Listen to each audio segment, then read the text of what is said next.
In the wake of the ongoing US-China trade dispute, the economists in Pakistan urged the United States to remove additional tariffs, sanctions, and other suppressive measures against China in accordance to the Phase 1 economic and trade agreement between the two countries, and adopt the Chinese model of promoting multilateralism and shared prosperity, which is a win-win game for everyone, instead of protectionism that is indeed futile for all.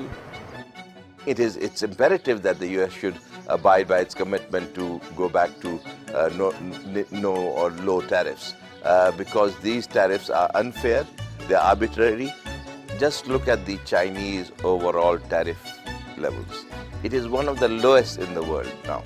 It is about 2.5 to 3.5%. So China has actually taken a very free market approach where they have actually made it as close to a zero duty regime as possible.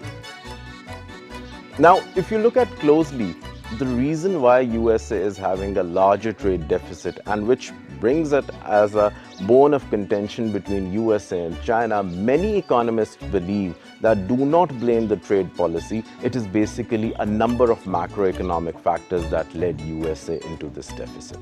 If we look at the past 4 years, this trade dispute between USA and China, the only solution to it is the cooperation. The only thing that brings every other country prosper is by dialogue.